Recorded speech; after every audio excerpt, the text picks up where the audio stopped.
Welcome to the White Sox Recap Podcast. I am Ryan McGuffey. What should the White Sox do with Garrett Crochet? If you've been listening, you know where I stand. I think they have to move him. It's two ships passing each other in the night. Garrett Crochet has 2 years remaining of control, and the White Sox are coming off of a 41-win season.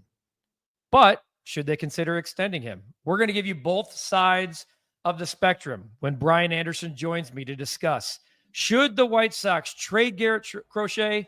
Should the White Sox extend Garrett Crochet? All of that and a little bit more of a spirited discussion right now on the White Sox Recap Podcast.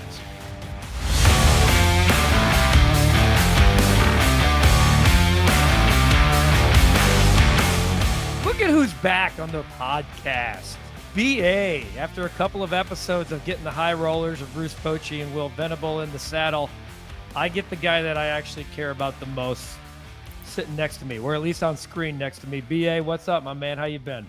I'm good. I see where I stand, Guff. You know, you get the brass in there, you get Boch and Venable, and you send old BA back to the minors. I see how it works, buddy. Hey, man, I got to take advantage of the options when the options are there. In fairness, as you know, because I reached out to you about Boch, that one popped up kind of in my lap unexpectedly and had to go. So, all right. So there's been a lot that's happened since the last time the two of us have gotten together. And we're coming down the pipe here as we get into that Thanksgiving week, and then the winter meeting's right around the corner.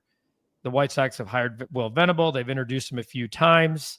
We heard from Will earlier on the podcast, and Chris Getz has gone on record in saying, you know, they're going to have conversations, and if they move Garrett Crochet, they would like to do it by the end of the winter meetings. He also added that they're going to target position players. Those are all things that make the hairs on the back of my neck stand up. But for the same reasons, I think, you know, offline that you and I have been talking, I'm a huge fan of the idea of trading Garrett Crochet, only because of where the organization stands as we sit here right now, coming off a historically bad 41 and 121 loss season. This is just about semantics here to me, Bri. This is like where he's at in his career trajectory, where the White Sox at in this second rebuild. It just doesn't make a lot of sense when you have so many needs to fill this roster. Yeah, I mean, I don't disagree with you, right? We had joked around about it offline. I don't think they should trade him, and for one reason and one reason only. It's like I was asking myself, I was thinking about you in the shower today. I don't know why. Oh, beautiful. I was thinking my question to you would be, it's like, how often do you think these like wipeout lefties come around, right? And you being a White Sox fan, you following my career, and like being heavily involved in the AL Central, you know, you look at the Sabathias, Cliff Lee, you know, Francisco Liriano when he was younger, and like Johan Santana. It's like, and then we had Chris Sale. And I thought to myself, I said, you're not wrong. Like if you stink, you dump him and you go get 5 prospects, a starter, an impact position player, right? But for me, it's like the Southsiders are pissed off. The fans are pissed. They need something to get asses in the seats, right? And so for me, I say you keep Crochet and you use like Luis Robert as a bargaining chip, and that's my push. But again, I could never argue this point with you as far as like should you trade him or not? Yes, all the semantics, all this data says yes. But for me, man, like I just think to myself, it's like Chris Sale was on this roster before. You let Dylan Cease go. It's like you got to give a reason for these fans to come to the game. And so for me, for 2+ years of control left, I'm like, you got to keep Crochet. I just see that doesn't make a lot of sense to me. Here's why. Because right now, fans, you said they are pissed. Okay, they're pissed, but I think that they'd be more pissed if you kept Garrett Crochet and tried to figure out, well, what's our plan now? What's our selling point? To your point about putting asses in the seats, he made 17 starts at home. Okay. So just 17 Luis Robert. Yeah, exactly. So for 17 of 81 games, he put asses in the seats. Like that, even, you know, you're talking about 20% clip, 20% of home games. I think you have the one thing that the White Sox have always done well, going back to when you were playing for the Sox, always develop pitchers. Not always aces, not always wipeout lefties. Yeah, they had a few. Even Rodon had that he still has that nasty wipeout slider. But they've always developed pitching and pitching depth. Number 3 starters, number 5 starters, guys coming, in career rebound type years. Look at what they have right now. The one thing they have a surplus of, it's the only thing they have a surplus of, is pitching. And I know that you're hoping Hagen Smith, who was just drafted, and Noah Schultz the year prior, that you, at best, they're Garrett Crochet. Okay. Well, right now the White Sox have the number 1 and 2 left-handed pitching prospects in the game. There's more, to me, that's more ammo for the argument. This guy has not thrown a lot of bullets, to use that analogy. I know he didn't make a 5-inning start after the All-Star break, but that was on purpose. They wanted to show other teams. Once Crochet pulled the rug out from Chris Getz and said he needs an extension or he's not pitching in the postseason, when the White Sox had 2 or 3 deals lined up with teams trying to win, that pulled the rug right out. And if I were a GM of those opposing teams, I would have done the same damn thing. But now, this is an invitation to everybody. Like I've told you, the Baltimore Orioles, at some point, when are we going to see desperation? You've won 200 games in 2 years. You've been in and out of the playoffs quicker than you got in. Yeah. You look at a team like the Red Sox. How much longer are they going to play second fiddle in the AL East again? They have 3 of the top 10 prospects in the game. And quite frankly, those 3 prospects, I'm not saying you're getting all of them. All of them are bats. The White Sox have nobody coming. Colson Montgomery had a tough year in AAA. He looked good in the Arizona Fall League. You can build off of that. Edgar Caro was probably their best offensive prospect that's ready to make a jump into the major leagues. But he's a catcher. There's one Salvador Perez, right? I mean, there's only a couple guys that can do it behind the plate and hit 30 bombs. And then after that, who we got? Lenine Sosa? I mean, he's quadruple A player. A lot of these guys. One thing we can agree on is whatever the White Sox do, whatever piece they move or pieces, they have to get plug and play impact players right away. And the first thing that comes to mind, right, like us being Chicago guys, is I think where's the old Ben Zobrist when you need him, right? Where's that guy that could go play second, short, center, left field, do whatever he's got to do, and go hit 300 with 15 to 20, clubhouse leader, all the above, right? So I don't disagree with you there. I'm just, the part I struggle with is I've faced these lefties before, and I know you've had the luxury of having, being a White Sox fan, being a Chicago sports fan, you've seen these guys, the impact they can have, right? And normally I would say I'm the biggest deterrent of I hate when starters, starting pitchers win MVPs. I'm like, they're on the field 30 games a year, but right. You get a Crochet, a Clayton Kershaw in their prime, and you're going, okay, it's a really, really tough problem to have. What do you do with this fucking guy? It's nuts, right? So I just, in my mind, I think to myself as a fan, a White Sox fan, as someone who's not involved anymore, I go, God, if they trade this guy and he ends up being dominant, which he will, and they win, 60 games next year, the return on investment better be off the charts. But so the one thing I'll agree on with you here, they can't miss this trade. And I think Getz this trade sets up the entire future of the current rebuild.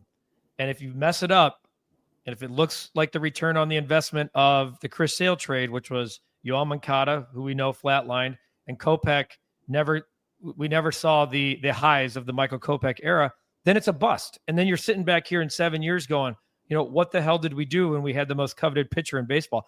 MLB.com wrote an article a couple days ago of the teams that they thought were the 8 teams that were best in the mix for the Garrett Crochet. Shockingly, they're the Phillies, the Padres, the Yankees, the Dodgers, the Braves, the Orioles, the Red Sox, the Mets. Yeah. Those are to me, all in, baby. Those are you surprised? No, not surprised. And also the teams I want most to be in the mix for him. Because at some point, there's going to be a GM that says, I don't give a shit about the future of this kid in 2 years because we are all about winning right now. Steve Cohen of the Mets, he got close. He didn't want to see the Yankees get to the World Series, even though the Yankees lost. Don't you think he wants to be top dog? What if they go land Juan Soto? And now that he needs to go get the biggest coveted name on the you think he gives a shit about a guy with a 2026 ceiling? But I'm talking about desperation. Like, are the Orioles really serious about winning the World Series? Or are they serious about having some of the top bats in the game for an extended period of time that leads to nothing? Because when you're playing against the big boys every single day, the Yankees and the Red Sox, the Red Sox are sick of losing. The Yankees got there but didn't get the taste. They have the only one. The Yankees have won as many World Series as Brian Anderson since 2005. That's a fact. That's right, baby. You think that that works for me too, but it doesn't work for the New York Yankees. And when you look at the guys, the teams that have the best prospects, I mentioned the Red Sox, we have 3 of the top 10. The Orioles, 2 of the top 13. The Yankees, they've been unwilling to part with Jason Dominguez. Well, you know what? If you want Garrett Crochet, you're going to trade off the 14th best prospect in baseball. Noah Schultz of the White Sox, the left-hander, 16th. And you can keep going down the list here. The Padres always have dudes. They have a catcher at 19. You look at the Cubs, to be honest with you, I think the Cubs are a match. Aiden Miller's a stud shortstop for the Philadelphia. Can you imagine? I'd be totally fine with that. Yeah. No, I know. That would just be real tough. I know. But look at the Phillies. The Phillies have a 26th ranked prospect in baseball. He's a shortstop. They have Trey Turner for like a billion more years. Blocked high. Like, this is easy to me. This makes too much sense. You find the team by the winter meetings that says enough of the BS. We know Garrett Cole's not in the mix. We don't want to take a chance on Snell. Corbin Burns is too rich for our blood for the terms we want to go to. The guy that we believe in most is sitting right here. Throw the extension at Garrett Crochet. And the other thing about it, BA, for me is there's no proof that Crochet is going to build off of this. I think he will. I think he's going to be a stud. I agree with you there. But he's had injury history. He's had Tommy John. No doubt. I think the best is yet to come for Crochet because he's a dude. He knows how to prepare. He's a leader in the clubhouse. It just doesn't make sense to hold on to him to me. Yeah, you're right. On paper, it doesn't. I guess the part I struggle with the most, and you made some really good points with like the Cease point back in the day a couple episodes ago. And I think the part I struggle with the most, I think, is just the team control component of it, right? They got 2+ years of team control left. And for me, I just think to myself, I go, okay, you got this wipeout lefty. You keep him on there. At least the fans know, okay, we're not completely giving up. You take Luis Robert, you go to the winter meetings, and you dump him, and you go get the world for him. And by the world, I mean, you get someone that can replace him in center field. You get a Ben Zobrist type, and then you go get like a 2 or 3 starter, which I think you can go get if Getzy does his job, which I think he can. Hey.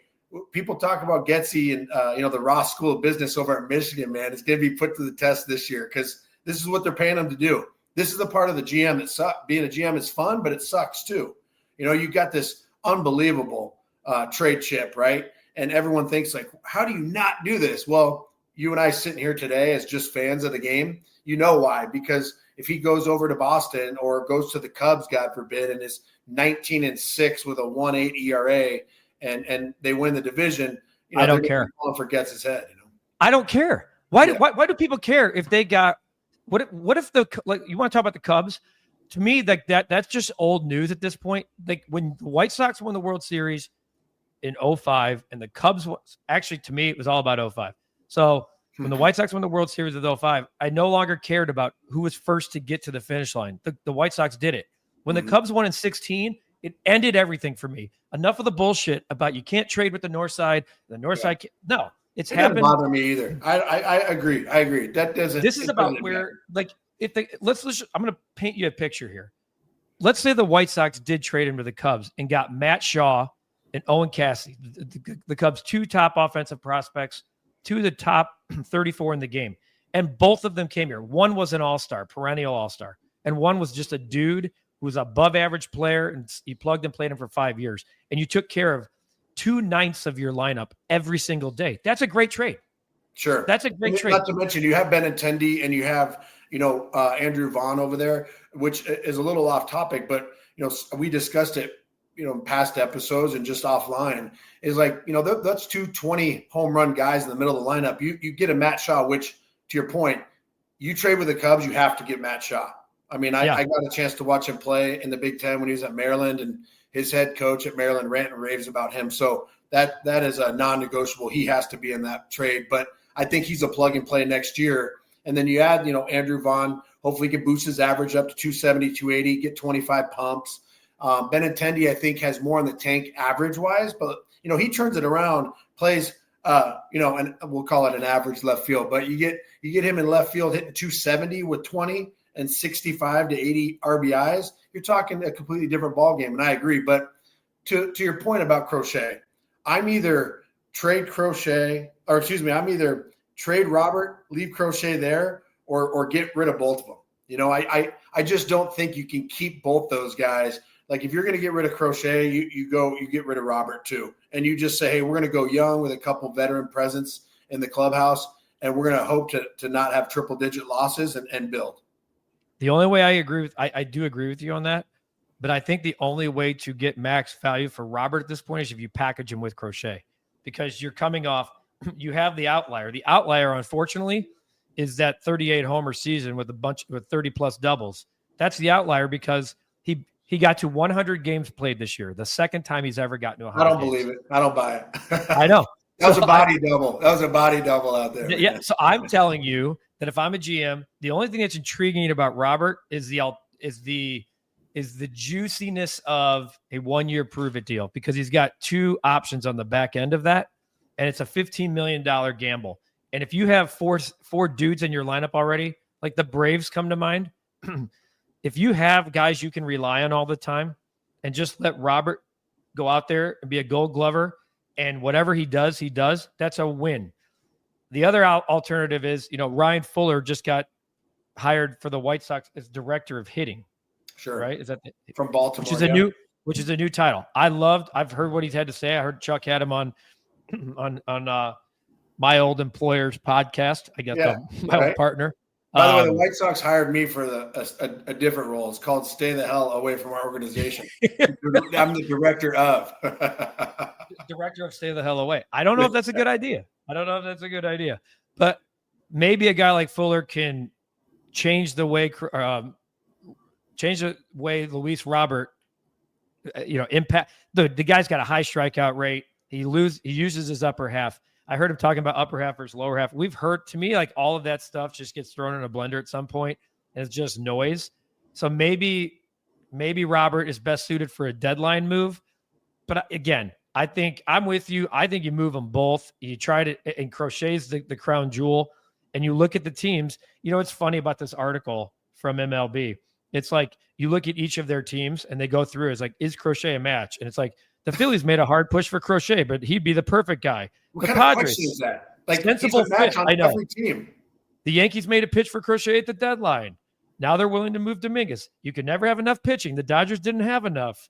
Like, you look at the Braves make perfect sense. No shit. Like, he's the most coveted arm on the market, and for the price, it's just prospects. And Guff, I say just prospects. If he gets traded to the Yankees, let's say, and I don't know why, it's not a personal vendetta, but if they get Dominguez back in that, you're gonna throw your phone through the TV midway through the season. I'm not saying the guy's not a good player, but I think they're putting way too much stock in, like, this guy's gonna be, Juan Soto type guy. It's like, hey, I've seen some things that are a little alarming only because I went through that stuff, like a little bit of holes in the swing, maybe the pressure cooker situation might get to him a little bit, but there's so many better matches. Like, to your point, is like the Baltimore. I like Baltimore.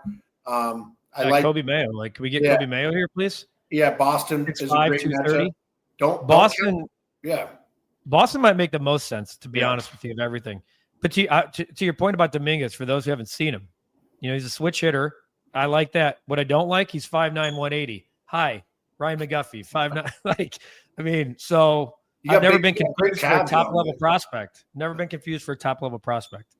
Yeah, at least in this game. Yeah, but DePaul, you're Hall of Famer, man. You're DePaul royalty, and that's one thing he'll never be. That's a great point. How many Monon Bells did he win? None. So as we come down the line here, towards the winter meetings. I would be a little surprised if a trade was made before then. I wouldn't be opposed to it because maybe there's a team out there saying, hey, Chris, let's not even get to Dallas. Let me give you what you want right now. Let's pull the rug out from all these other teams and force their hand at paying the big bucks to Corbin Burns. You want these 3 guys. They have to be in the deal. I was including 2. Screw it. I'll give you all 3. Let's get this deal done before Dallas. I think that could happen. We've seen little to no movement in free agency at the winter meetings as of late. I think, and I expect, and everything you read, I expect that to continue. Juan Soto could hold up the entire market. We've had more guys get signed in January and February than ever before, with a pending labor strike coming in a couple of years. And then RSN money just completely drying up. There's not as much of a free-for-all at the winter meetings. Maybe the free-for-alls with Garrett Crochet. Yeah, how much money is that guy getting, by the way? What do you got on Soto? Like I got ballpark. $6 bills. $6 bills. Yeah, I got about $650 clip. $650, 12 years-ish. Yeah. I mean, dude, you guys how young he is because he looks 47. He's got LeBron face, so they both look like they're 38 when they're 18. But and they both play out of this world.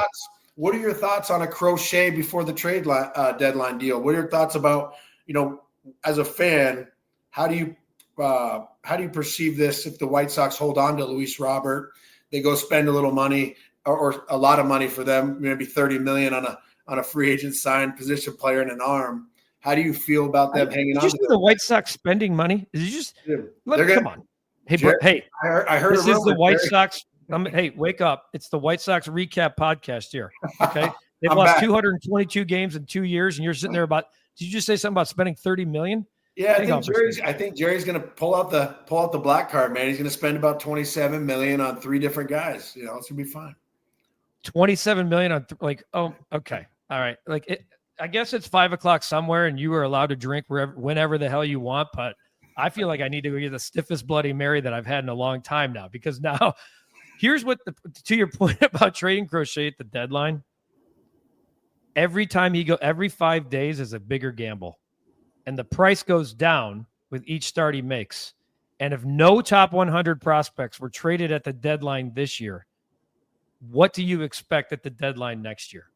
You are robbing yourself by having Garrett Crochet take the ball on opening day, in my opinion. You are. Yeah. No, I mean, there's something to be said. I selfishly want to hold on to him because, I want the fans to have something to look forward to, even if that's only 17 times a year at home. And it may not be the greatest move strategically, but again, I just always go back to the team control part. But you're not wrong. I mean, your argument's valid. I mean, if they can go out and get the world for him, and being people that root on the White Sox from afar, it's like go all in and just sell out for the next 2 years and go have something like the Royals did back in 2015, right? They kind of sold out for a few years and just were not very good, and then all of a sudden, all these top tier prospects and veteran presence, they were unbelievable. I want a plan, okay? And right now, to me, I don't see any scenario, and I've said this to you on this podcast, where they're competitive, and I mean fighting for any type of a wild card before 2027, okay? It's 2024. So, I mean, it's 25, 26. So there goes the window of Garrett Crochet, 25, 26. Now we're into 27. At this point, I mean, you're really hoping for some of those guys to be superstars. I know Colson Montgomery has been added to the 40-man, I believe, as we've taped this podcast. But there's more holes and questions than there are answers. And that cupboard, when I open it, is full of a bunch of dudes in the White Sox system that are just guys. Yeah. And right now, there's just not a lot coming. And this is an opportunity to change that right now and make 2027. Make that year a year where you can realistically say, maybe we could be an 85 win club and fight till the end and make a move at the deadline and sneak in to the dance. Because as you know, all you got to do is get in. Once you get in, we've seen the Diamondbacks and Rangers just get in and get all the way to the World Series. Yeah. I don't think the fact that I'm mentioning World Series and White Sox on this podcast, I should unplug the microphone, break the window, and throw it all out there because they are so far away from that. Anniversary's coming up next year, dude. We'll be basking in that again. So there's your asses in the seats right there. There you go. Right. 20-year anniversary of the White Sox winning the World Series and the 125th season of White Sox baseball. That's your putting the asses in the seats. Make every weekend an alumni weekend next year. Just make it, bring back the 93 team, celebrate this guy right here, Ozzie, celebrate that guy right here, Frank, and just the guy won back-to-back MVPs, 93, 94. That's what you do. That's how you put fans in the seats. And then hopefully Will Venable, and I'm looking forward to seeing the actual whole coaching staff, hopefully Will Venable changes how the White Sox play baseball and gets that thing and how that they're playing day in and day out. Even if they're losing, if it looks like good competitive baseball and doesn't look like anything we've seen the last 2 years, I think fans could buy into that. If you say, hey, look, here's the plan. We're moving Crochet. We're not going to bring back Luis. Here's the type of guys we want. We got some guys that can play right now, and that's the plan moving forward. Sure. No, and we've talked about it offline several times. There's some value in being transparent with the fan base and saying, hey, guys, do we want to do what we did last year? No. Like, this is embarrassing. No one wants to go through that, but we are going to bring in some veteran leadership that can kind of keep us competitive. But for the most part, we're going to go extremely young. They move Crochet, to your point, division, right? 27, 28, right? That's where we expect to be highly competitive in a run for a World Series championship. And then, again, you just go young and put like a Tampa Bay Rays. I just remember those Tampa Bay Rays. I always revert back to that because from 2005 to 2009, I remember going like, who do they have on their team? Evan Longoria, a couple pieces here and there, going there and getting their ass kicked. And you're like, dude, those guys are good. And they've had those, teams over the last 15 years where you're like, man, those guys are really, really good. Not a bunch of household names, but highly, highly competitive. But you know what? The Rays know who they are. Exactly. You need to know who you are to be those type of teams. The Rays have never confused themselves with being in the Corbin Burns sweepstakes. Mm-hmm. They won't be in the Juan Soto. They're going to they'll develop Juan Soto and then flip him 2 years early to bring in 4 starters somewhere else. They know who they are. They've never strayed from it, which is why they've had success. The White Sox need to figure out who they are. They're a team that's never given out $100 million salary. Okay? So who are you? Develop, trade from within, bring in from outside, and if that's who you are, identify it and move forward. Yeah. So as I wrap this up, are you still wanting to extend Garrett Crochet? I'm going to tell you this. You've taken me from one voter and now I'm an independent. So I shifted from one side to the other. Wow. So hard to do in 2024. We need decisiveness. At 42 years old, I'm becoming an independent. I'm thinking independently. I'm not going to get caught up. But if we have 30 seconds, can we just touch on one thing? We joked about it earlier. Sure. I made the terrible mistake of watching Moneyball last night. And you became angry, didn't you? I genuinely was like pissed off texting you because of all the hype around like that team in 2002 and how was Billy being able to accomplish like that 103 win or whatever it was season? They just harp on, Chad Bradford and Scott Hatteberg. Let's be clear. They had Miguel Tejada, 30. Not mentioned in the show. 34 pumps, 131 RBIs, 310. Eric Chavez, 34 pumps, 110 ribbies. Jermaine Dye, 24 home runs, 86 ribbies. John Mabry, old buddy of mine, he hit 275 with 11 home runs off the bench. And then they had these 3 guys, Barry Zito, Tim Hudson, Mark Mulder. Heard of them. Rotation. Yeah, shockingly not mentioned in the movie. Yeah, all they did was talk about how, Hatteberg was, a catcher converted to first baseman. He couldn't catch. All of a sudden, he's hitting a walk-off in the 20th straight win. Brad Pitt looked great, though. God bless him. Great-looking dude. I know. He probably looks better now, and that was like almost 20 years ago. As you texted me that, my response to you, just so we're fully transparent, you said it pissed me off. I said, Moneyball was Mulder, Hudson, Zito. Funny, no mention of them or Tejada Chavez. Yeah. But Royce Clayton, wasn't it Royce Clayton? Or Royce Clayton played somebody in the movie, I think. He played Miguel Tejada. He played Miguel. Did you play with Royce Clayton, by the way? Was he a teammate of yours or no? No, I just missed him. But there's Ray Durham was on that team too. I mean, like, big play Ray. Yeah, there's. I've said Ray Durham, one of the most underrated White Sox of all time. Yeah, by far. That dude was a stud second baseman. All right, brother. So I'm predicting he's traded at the winter meetings. You're predicting after the winter meetings. Is he on the White Sox after the winter meetings? I'm saying he's opening day starter. They move Luis Robert for a package of a bullpen, a starting pitcher. Maybe have a puke and a plug and play position player hitting somewhere between 2 and 5. You are not Jerry's, but no wonder why you're the director of nothing, because you got Jerry spending money. You got him spending too much money, dude.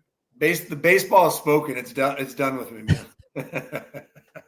All right, BA. I look forward to figuring out who's right and who's wrong about this topic, because it's a big opportunity for Chris Getz in the future of the Chicago White Sox, and they have a gold nugget and a gem that everyone wants to get their hands on. We'll just see if who's willing to talk about it and who's willing to play.